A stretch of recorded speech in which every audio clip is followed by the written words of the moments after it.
that the Prophet ﷺ would give parables and would give examples in order to clarify that further to the listeners, to make it easier for the listeners to comprehend, to understand the point being made. So it is a prophetic method of teaching. So the point of this example of two hungry wolves going in among a group of sheep is to highlight that hardly any of those sheep would come out safe and sound. The wolves are hungry, they will go and attack and this one and that one, and they will lash out at the sheep, grabbing this one, that one. Very few of those sheep would come out safe. But the hadith is telling us a person who chases after wealth and status, then you are going to have just as much damage to your religion, if not more. As they say, you can either live to work or you work to live. You're either living to just work or you're working to be able to live. As a Muslim, you're working to be able to live. Fulfill your responsibilities with your family, zakat, charity, go do hajj. You're working to live and fulfill the responsibilities and worship Allah. وَقُلْ رَبِّ زِدْنِي عِلْمًا.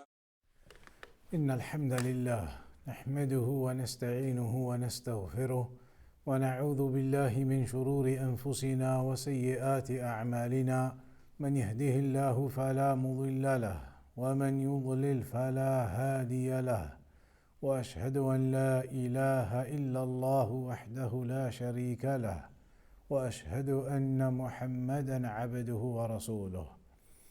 أما بعد. Tonight then, as you're aware, it is going to be a general open lecture regarding one of the hadith from the sunnah of the Prophet sallallahu alaihi wasallam.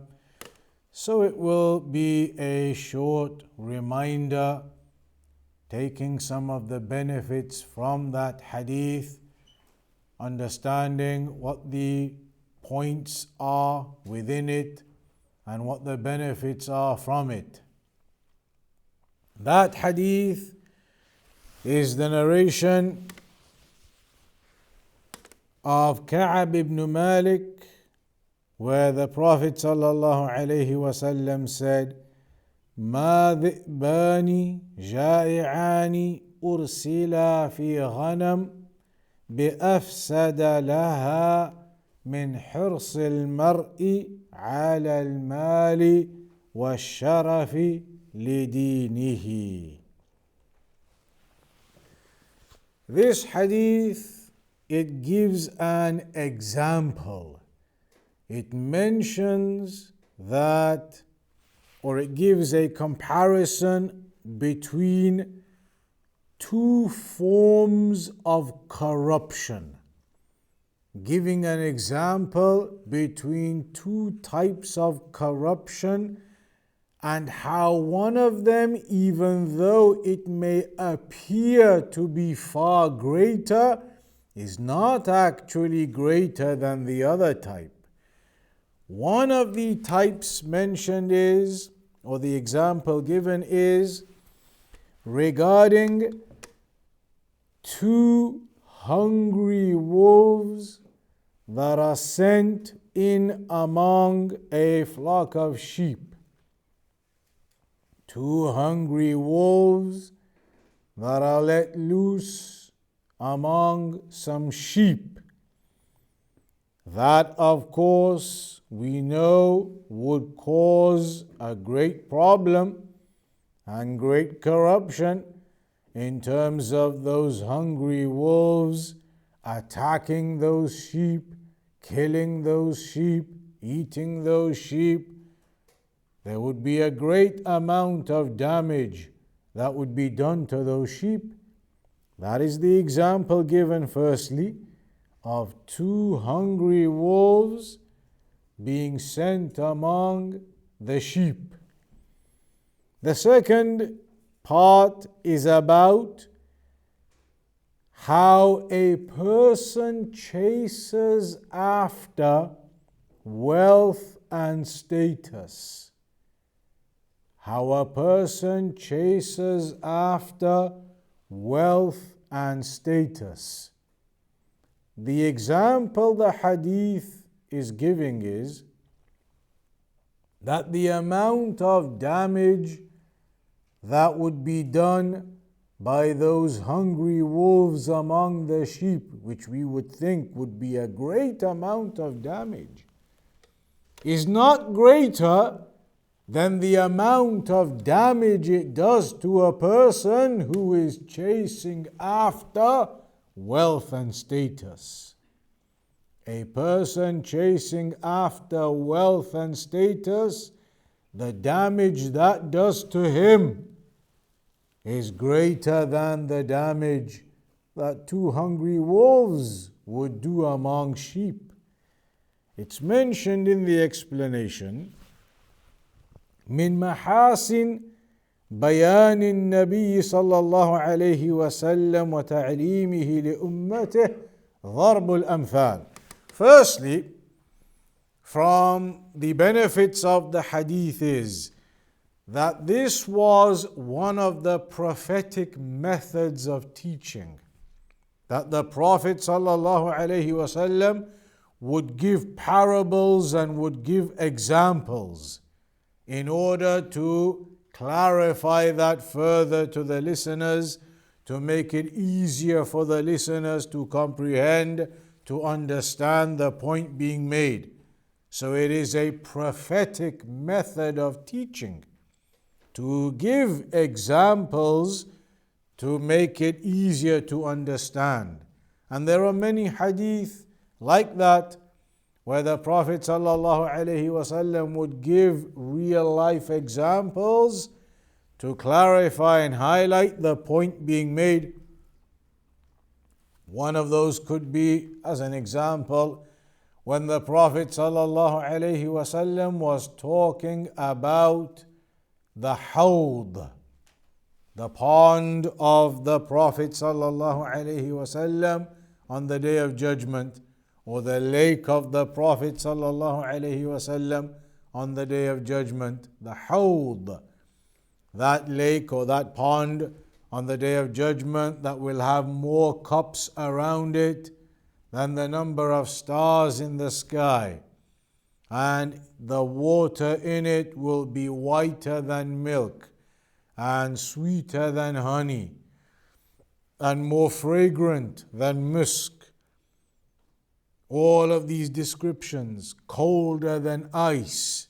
A person who drinks from it will never be thirsty again.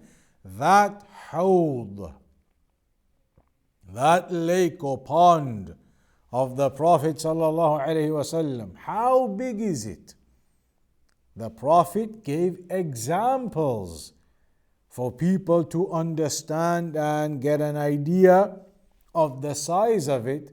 So there are hadith, multiple hadith, where the Prophet mentioned that it would take a person 2 weeks worth of riding, or he gave actual examples of cities. It would be like the distance between Sana'a and such, or between the distance of Mecca and such. There are hadith where the Prophet named cities and said to them, this is the kind of distance that hawd will be on the Day of Judgment. And so giving real life examples like that is a prophetic method of teaching. And this is something that can be looked into and studied to understand how the Prophet ﷺ used to give da'wah, how he used to teach. This is one of those prophetic methods. Another one of the prophetic methods, the scholars they mention, is Q&A, that the Prophet ﷺ on purpose used to ask the companions questions and then give them the answers. That was another prophetic method of teaching, because when you ask a question, you draw in people's attention. Then when you give them the answer, you already have their attention, so that answer will be better received by everybody. So there are many examples of that.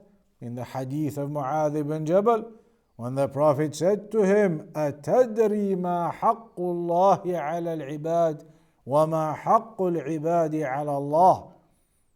Do you know what the right of Allah is upon the servants and what the right the servants have on Allah is? That Allah has bestowed them with? He asked him a question. Mu'adh ibn Jabal said, Allahu wa rasuluhu a'lam.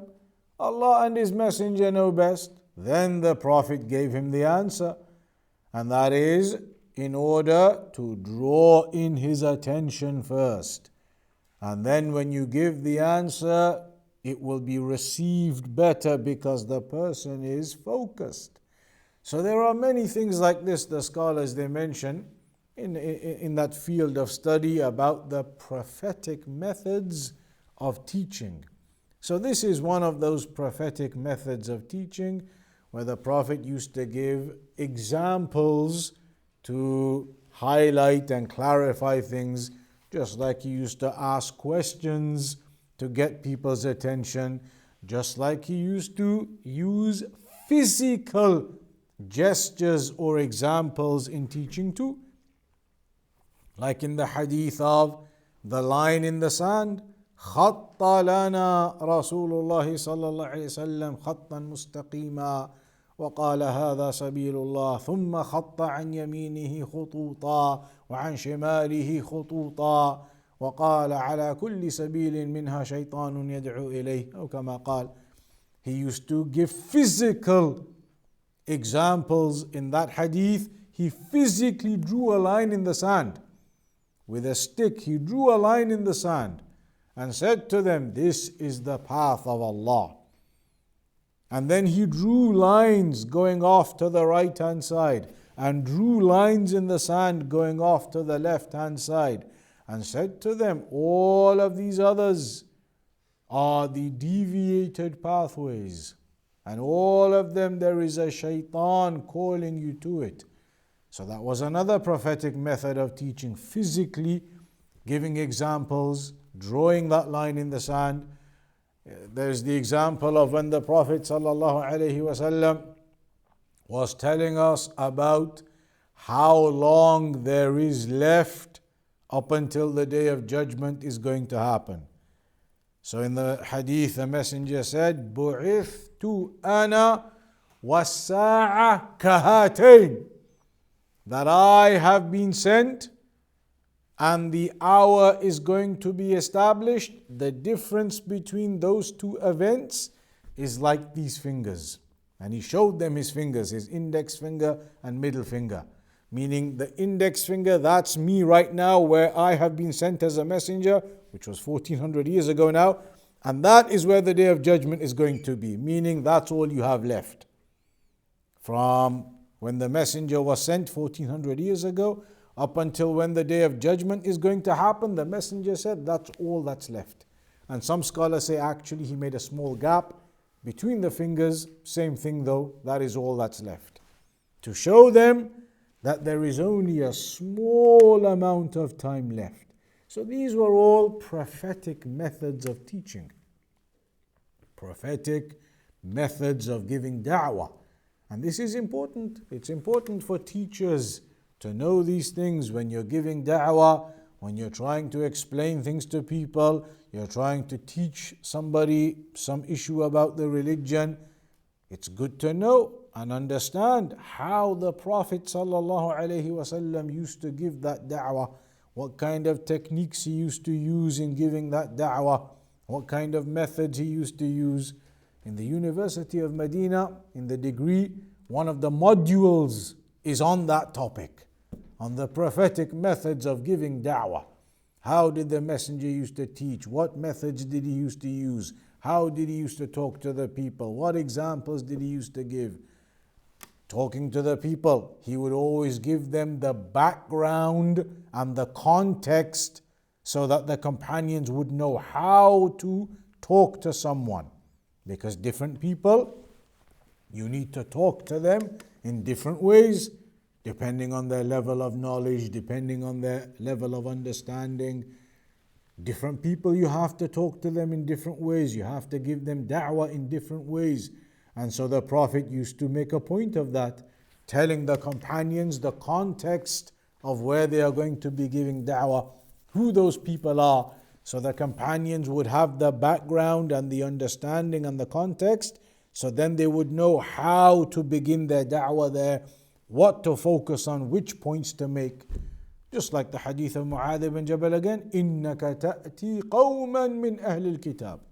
The messenger said to him when he sent him to Yemen to give da'wah, he said, when you get there, you're going to come across Jews and Christians. There are Jews and Christians out there. He told him that, so that Mu'adh ibn Jabal and Abu Musa al-Ash'ari, when they went, they would already know and they would be able to prepare how to address those people. So they already know now, these people believe in a creator, they believe in prophets and messengers, they believe in Isa, they believe in Musa. So now they know the background of these people and how to now address them with the da'wah when they get there. So all of those are prophetic methods. That is the first benefit of this hadith as well now, that the Prophet ﷺ didn't just say that chasing after wealth and position will destroy your religion. Rather, he gave an example that illustrates that to us very explicitly. The example of a wolf going in, or two wolves, and hungry at that. Not just two wolves, but two hungry wolves going in among the sheep. How much damage they would do, how much blood there would be, how many of those sheep would be killed. Great amount of damage, to give you that understanding and illustration of how damaging it is for the one who chases after wealth and status, how damaging that is for your religion. So, من محاسن بيان النبي صلى الله عليه وسلم وتعليمه لأمته ضرب الأمثال لتثبيت المعنى وزيادة وضوحه وليكون عونا على فهمه وحفظه. So examples were given so that the meaning sticks in your mind better and that it is clearer, the intent is clearer.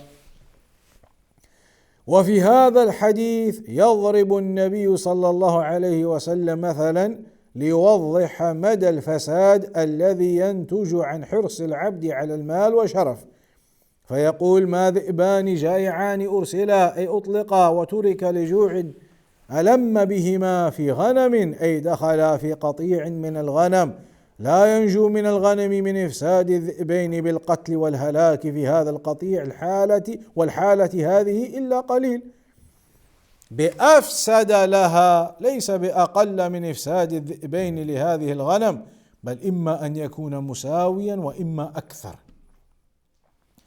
So the point of this example of two hungry wolves going in among a group of sheep is to highlight that hardly any of those sheep would come out safe and sound. The wolves are hungry, they will go and attack and this one and that one, and they will lash out at the sheep, grabbing this one, that one. Very few of those sheep would come out safe. But the hadith is telling us a person who chases after wealth and status, then you are going to have just as much damage to your religion, if not more. Because the hadith says, those two wolves and the damage they create is not more than the damage that is created for a person chasing after the world or after wealth and status. Meaning that the damage that is done for the one chasing after wealth and status is at least the same amount as the amount of damage that those two hungry wolves would do to that pack of sheep, if not more. If not even more, the one chasing after wealth and status. And if it's going to be at least that much and maybe even more, then now a person starts to realize how severe it is. A person, when you imagine now those two wolves ripping up all of those sheep and that blood and how many are killed, and you think about that level of damage that they would do, those two hungry wolves, to those sheep, and now you realize how much damage it causes a person, how much harm it causes a believer who is chasing after wealth and status. فإن الحرص على المال يجعل المرء غير مبال إذا كسب المال من حرام ويجعله حريصا على الشرف. One of the reasons for that is because a person who is striving and chasing after wealth, his priority is that wealth, wealth, wealth. If that is the mindset of a person, then that type of person typically, eventually, even if not at the beginning, will end up in a situation where it no longer really even matters to him whether the wealth he's getting is halal or not, because it's all about the wealth. Chasing after that wealth, accumulating that wealth. Even if he begins legitimate, it's going to get to a stage where the desire for that wealth overrides anything else. So even if it is something haram, eventually he'll just take it for the accumulation. It may begin step by step. It may begin with the doubtful affairs. As we know in the other ahadith, إِنَّ الْحَلَالَ بَيِّنٌ وَإِنَّ الْحَرَامَ بَيِّنٌ وَبَيْنَهُمَا أُمُورٌ مُشْتَبِهَاتٌ لَا يَعْلَمُهُنَّ كَثِيرٌ مِنَ النَّاسِ. That the halal is clear, the messenger said, and the haram is clear. But in between, as we say these days, there is a grey area, doubtful matters. Many people do not know about them. The hadith says itself, لا يعلمهن كثير من الناس. Many people don't understand the rulings on these affairs. Do they go with the halal side or these go with the haram side? So the hadith tells us to do what? If you don't know, then stay away from that grey area, as we call it these days. Stay away from that area. But the one who is striving after wealth and chasing after wealth, and it's all about accumulation, will eventually not care about that grey area. It will be, well, some scholar said, and there is an opinion, and there is this, and there is that, and he goes into it all. And so he may fall into some haram, just like the hadith says, it's like a shepherd who takes his sheep to the boundary of the land, and so his sheep may end up grazing in the next field that isn't his, meaning they go past the boundaries of halal into haram, eating from the field of somebody else. And so he will end up in that, and eventually even maybe beyond that, where it is explicitly haram, but he takes it. It's all about the accumulation of wealth. Whether that is haram contracts, interest-based contracts, other affairs that are impermissible, types of trade that is not allowed, selling what you do not own, forms of drop shipping and things that happen these days. Maybe he falls into all types of those contracts and trades that are haram Islamically, interest-based and other things that are impermissible, for the purpose of accumulation of wealth, because of his desire for that wealth. And that is something which is within mankind. It is within the nature of mankind to desire wealth, to accumulate wealth. And Allah has warned against a person falling into that extreme desire such that it is all he does, chasing after wealth, accumulating wealth. In the Quran, where it is mentioned, وَيْلٌ لِكُلِّ هُمَزَةٍ لُمَزَةٍ الَّذِي جَمَعَ مَالًا وَعَدَّدَ. That second line there, الَّذِي جَمَعَ مَالًا وَعَدَّدَ. Those individuals who gather their wealth and they are constantly counting it. gathering their wealth and counting their wealth. It's mentioned as a criticism. Though, because at the beginning, woe be to the slanderers and the liars and the tale carriers. وَيْلٌ لِكُلِّ هُمَزَةٍ لُمَزَةٍ. And also, الَّذِي جَمَعَ مَالًا وَعَدَّدَ. The ones who gather wealth and accumulate wealth, and they are counting their wealth. But then look what Allah says to يَحْسَبُ أَنَّ مَالَهُ أَخْلَدَ. He thinks, people like that think that their wealth will cause them to live forever. Those kinds of people, they think that their wealth will be a cause for them to live forever. And there are two meanings behind that ayah, two tafsirs behind that ayah. One of them is that they physically actually think that their wealth may allow them to live forever. And that is something which exists right now. That exists right now. They have those, whatever they call them, the chamber things in certain countries, the USA, maybe other places, where you can pay hundreds of thousands, maybe millions, I don't know what the prices are. You pay them those hundreds of thousands of dollars, millions of dollars, and when you die, now naturally, these companies, they exist right now. They take your body, they flush out the blood, replace it with some type of nitrogen liquid or something to preserve your insides, and freeze the rest of your body from the outside. So outside, inside, it's all preserved. Your body is preserved. It's preserved. So they say to you, the contract is maybe in 100 years, maybe in 1,000 years, when mankind and humanity discovers how to bring you back to life, then our company has your body preserved and our contract is here, we'll bring you back to life. When the science develops enough, and we're able to bring you back to life, your body is perfectly preserved. They take all the blood out, they put this nitrogen liquid or whatever it is inside, your veins and arteries fill that up, so it's frozen from the inside out. The whole body is frozen completely perfectly. They say, we'll bring it back to life. We can thaw you, put the blood back in, and you'll be back again when the science develops in the future. You just sign the contract now, pay us the money now, and we'll do that. And who knows, maybe in 50 years that company goes bankrupt. The company's dead and finished. But this exists. This exists right now. And people do it. They have their bodies frozen in this way, in these chambers which are apparently underground. So even if there's a nuclear fallout, these will still be preserved and all these types of things, because they think that perhaps I'll be able to come back to life in future when mankind and humanity discovers how to stay alive forever. So some of them, الذي جمع مالا وعدد يحسب أن ماله أخلده. They think their money is going to make them live forever.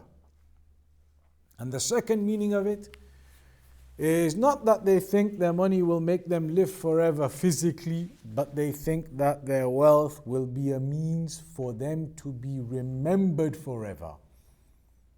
That they were such a rich person, people will remember their names forever.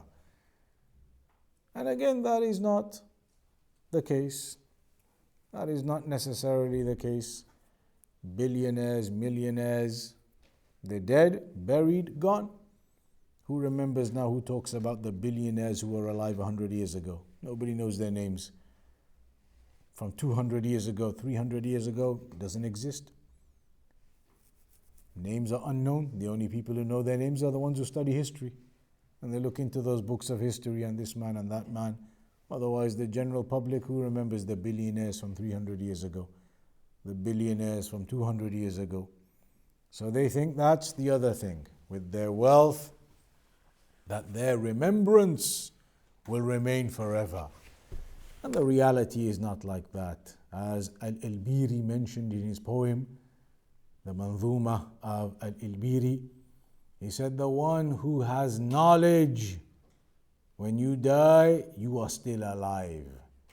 And the one who does not have knowledge, you are dead even when you are still alive. The one who has knowledge, you are still alive even after you die. And the one who is jahil, you are dead even when you're still alive. Because the jahil, nobody pays any attention to the jahil. He's alive among the people, but nobody gives that jahil any attention. Doesn't know anything about his religion, doesn't learn, doesn't study. Nobody gives any attention to a jahil. So even when you're alive, it's as though you're dead, he said. But the one who has knowledge, even after you've died, you are still alive. And that is the example of the scholars, how their names are remembered to this day. Ahmad ibn Hanbal, been 1,000 years since he passed away, and yet here we are studying his books and reading his books and learning from him.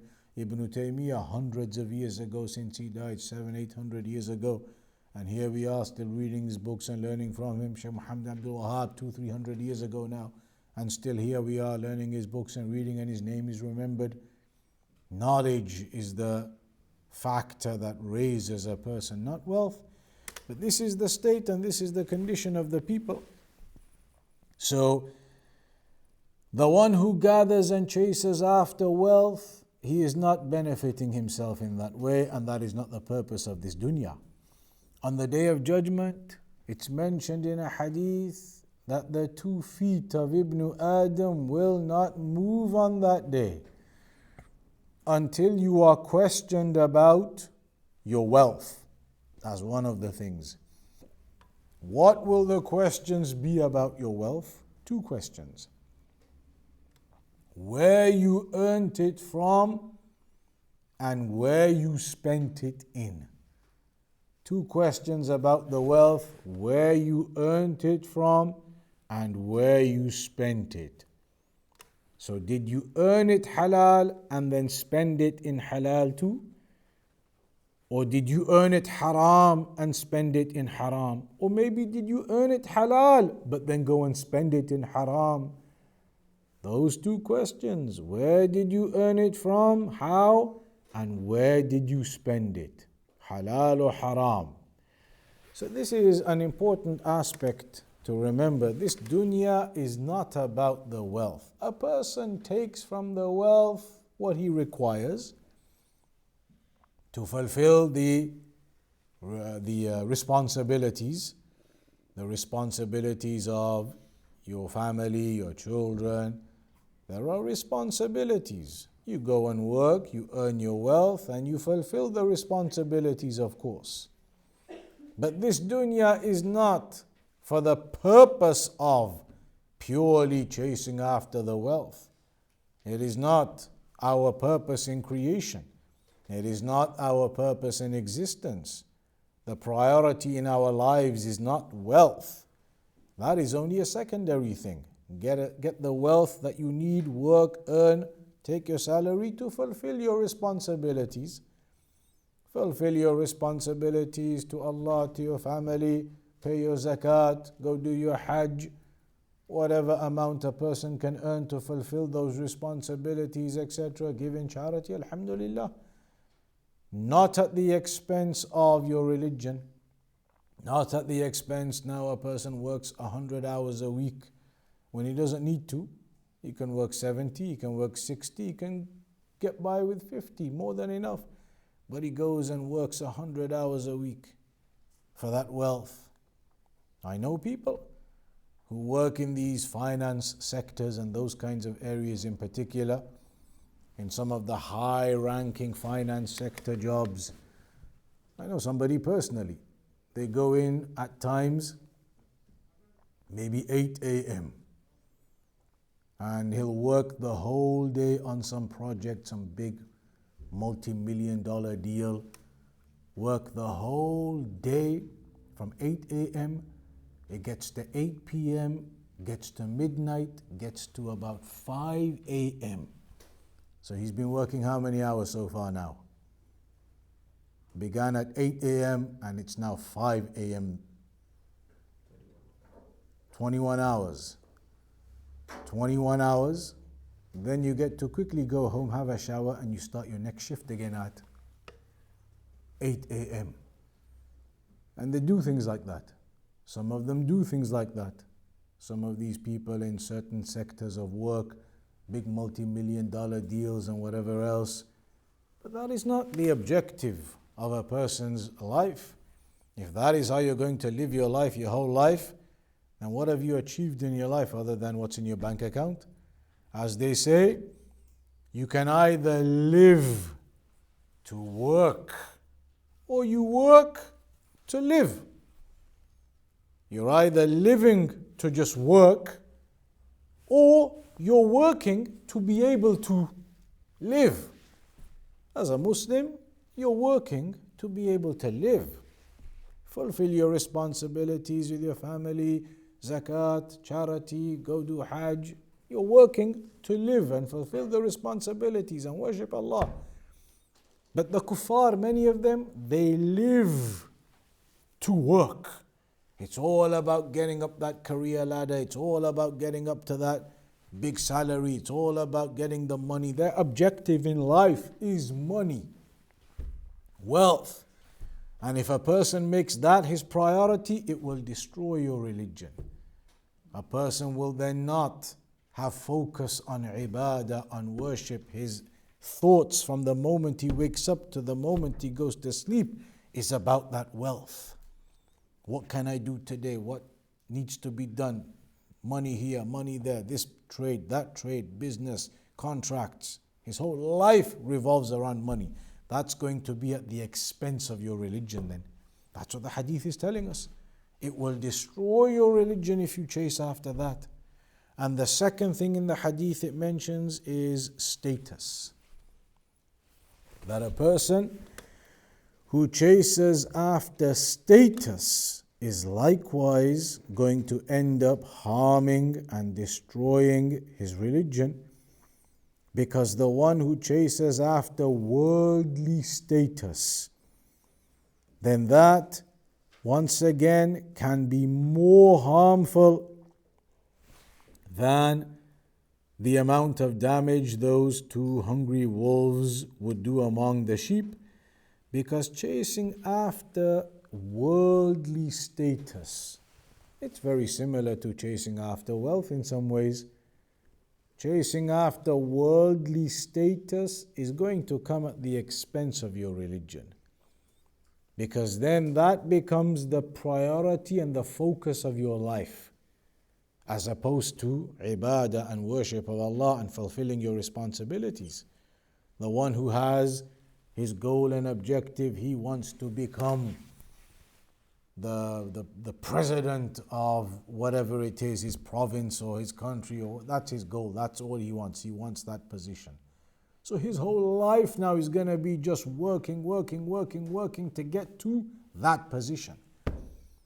It's all about day in, day out, what can I do to progress to that status, to that position, to that chair?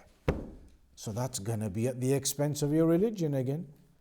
How do those kinds of people, the one chasing after wealth, the one chasing after status and position, how can they put time into talabul ilm, into seeking knowledge, into learning, memorizing? Those kinds of people are not going to put time into that. They're going to put time into their action plans of how to increase their wealth and how to increase their status, how to get those positions. Their focus in their lives becomes that, status and wealth. And that's why the hadith is warning us against that. Warning us against making our lives focused on status or wealth. Our lives should be focused on the ibadah, the worship of Allah. وَمَا خَلَقْتُ الْجِنَّ وَالْإِنسَ إِلَّا لِيَعْبُدُونَ. Allah told us, I did not create the jinn or the humans except for them to worship me. All of that comes as a secondary affair. Even if we talk about status in terms of respect, Allah mentioned in the Quran, يَرْفَعِ اللَّهُ الَّذِينَ آمَنُوا مِنْكُمْ وَالَّذِينَ أُوتُوا الْعِلْمَ دَرَجَاتٍ. Allah raises the ones who have iman among you and those who have been given knowledge in levels. Allah raises the people of knowledge, gives them respect and position, gives them that honor, the ones who have iman and knowledge. And that is a secondary thing. A person does not seek knowledge for that, but that is something Allah bestows upon the people of knowledge.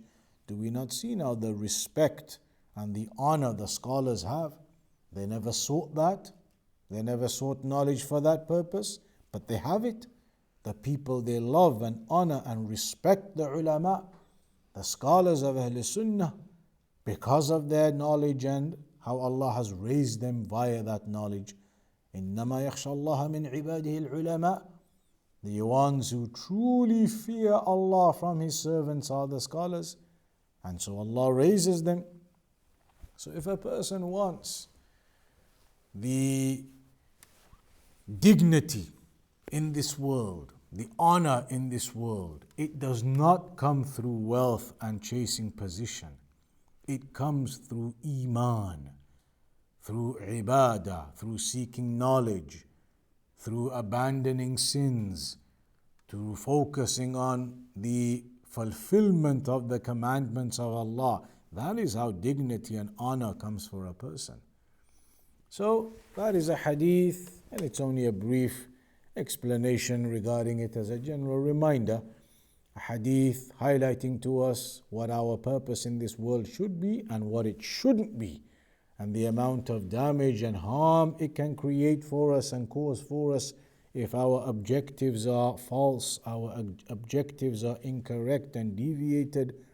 Our objectives should be on knowledge, on worship, not on status and wealth. Those things, they come, you ask Allah for goodness in that, you earn what you can, you fulfill your responsibilities. But a person doesn't make it the focus of his life. The focus of your lives should be that knowledge, the religion, studying, learning, memorizing the book of Allah. These are the priorities in the life of a person, not just wealth and status. And so the hadith makes it very clear how dangerous that can be. And that is the way of the kuffar. It is the way of the kuffar, chasing after wealth and status, because they have nothing else. They have nothing else in this dunya. They don't believe in the resurrection. Many of them reject the resurrection. And so if they reject the resurrection, they are going to behave in these ways. Just like it mentions in the Quran. أَلَمْ تَرَ إِلَى الَّذِينَ يُكَذِّبُونَ بِالدِّينِ. It mentions about those who deny the resurrection. Those who deny the resurrection. And the ones who deny the resurrection, Allah mentions how they will end up upon evil behaviors. The ones who deny the resurrection, they are the ones who will end up upon evil behaviors, evil characteristics, because they have nothing after this life. And they have no vision beyond this life. They think it's just this life and that's it. And they will just die and no accountability, no nothing, so they do what they want. They chase after money, that's their objective. They chase after status, that's their objective. So it's important to remember this narration and to remember this hadith, and to remember what our purpose in life actually is, because a person who forgets that, then slowly you will notice how your time, your lives, they go to waste day by day. You're not benefiting, you're not improving, you're not gaining any more knowledge, and you end up like those people who reject the Day of Judgment, reject the resurrection, the ones who are chasing after the world and nothing else. So that is just a short reminder for today. It was only a one-off lecture for today. Next week we're going to start the actual full series of lessons, and that is going to be regarding a historical analysis of Islam and how the different sects emerged. Historical analysis of Islam, how the different sects emerged from the early days. The Shia Rafida, the Khawarij, the Mu'tazila, the Jahmiyyah, the Ash'ariyah, all of those different groups, the Maturidis, how they first emerged, what are their stories, how did they come about, what are their beliefs, how did they go against Ahlul Sunnah, all that historical analysis of the sects in Islam and explaining their deviances compared to Ahlul Sunnah. One by one, we're going to go through all of those. That's going to be the next series of lessons from next week, insha'Allah ta'ala. So we'll stop on that for today. Wa sallallahu ala nabiyyina Muhammad wa ala alihi wa sahbihi wa sallam.